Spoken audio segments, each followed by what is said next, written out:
नमस्कार दोस्तों आज हमें ये झटका मशीन रिपेयर करना है। इसमें प्रॉब्लम क्या है, सारी जानकारी हम आपको स्टेप बाय स्टेप देने वाले हैं। अगर वीडियो पसंद आए तो वीडियो को लाइक ज़रूर कर लें दोस्तों, और चैनल को सब्सक्राइब कर लें, जिससे हमारी और भी वीडियो आपको मिलती रहेंगी और हम और भी जानकारी वीडियो के माध्यम से आपको देते रहेंगे। ये देखो, हमें जो इसको 12 वोल्ट सप्लाई देनी है, ये हमने सप्लाई दी 12 वोल्ट। सप्लाई देने के बाद हमें ये देखना है कि हमारा जो 540 ट्रांजिस्टर होता है उसके सोर्स पे हमें कितने वोल्ट प्राप्त हो रहे हैं, गेट पे हमें कितने प्राप्त हो रहे हैं, ड्रेन पे हमें कितने प्राप्त हो रहे हैं।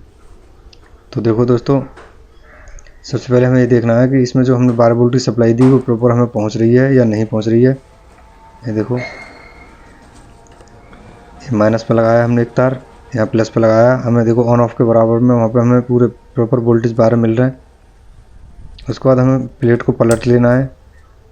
प्लेट को पलटने के बाद दोस्तों प्रॉपरली हमें चेक करना है कि हमें जो 12 वोल्ट चाहिए इसके ड्रेन पे वो मिल रहे हैं या नहीं मिल रहे हैं 616 के पे।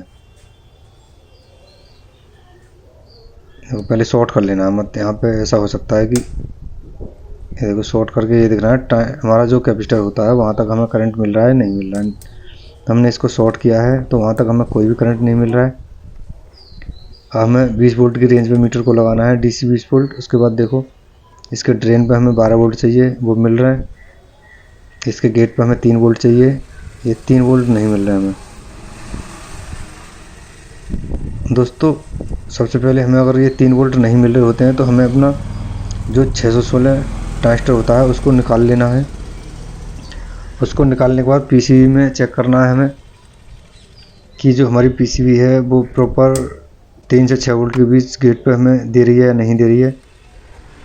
तो आज की वीडियो में बहुत इंपॉर्टेंट होने वाली है दोस्तों, बहुत ही आसानी से आप समझ सकते हैं कि हमें इसमें करना क्या है। तो हमें जो 540 ट्रांजिस्टर है उसको निकालने के बाद इसके वोल्टेज प्रॉपर्ली दोबारा से चेक करने वाला हूँ। ये देखो मैंने 540 ट्रांजिस्टर निकाला है।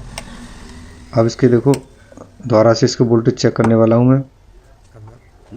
दोस्तों हम वीडियो के माध्यम से और भी जानकारियाँ आपको देते रहेंगे अच्छी। अगर आपको वीडियो पसंद आए तो हमारी वीडियो को लाइक कर लें और चैनल को सब्सक्राइब कर लें दोस्तों। देखो ये देखो हमारे ड्रेन पे 11 वोल्ट और गेट पे हमें 4 वोल्ट। दोस्तों इसका मतलब ये है कि प्रॉपरली हमारा 540 ट्रांजिस्टर ख़राब है। दोस्तों चेक करने का सबसे आसान तरीका यही है जो मैं आपको समझाया आज मैंने। अगर हमारा इसके बाद भी अगर नया हम इसमें 540 ट्रांजिस्टर डालते हैं, अगर इसके बाद भी हमारी मशीन वर्क नहीं कर रही है तो आगे स्टेप बाय स्टेप आगे भी समझाने वाला हूँ मैं आपको। ये देखो नया मैंने 540 लिया है।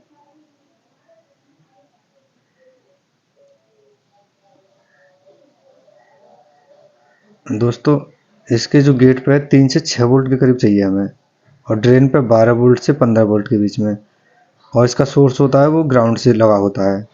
दोस्तों बस इसको डालना है तो हमें किस तरीके से डालना है, बस हमें यही देखना है, बिल्कुल उल्टा ना पड़े।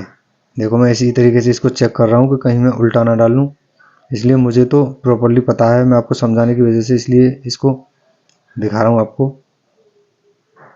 ये देखो दूसरी PCB में आपको दिखाने की कोशिश करूँगा मैं कि हमें किस तरीके से डालना है।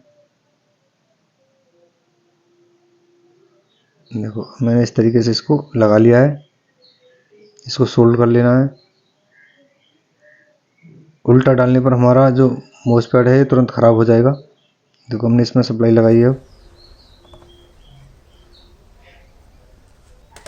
देखो मशीन हमारी ऑन की है, ये प्रॉपरली वर्क करने लगी है दोस्तों। अगर वीडियो पसंद आए तो वीडियो को लाइक ज़रूर कर लें और चैनल को सब्सक्राइब कर लें दोस्तों। हम और भी जानकारियाँ आपको वीडियो के माध्यम से लाते रहेंगे।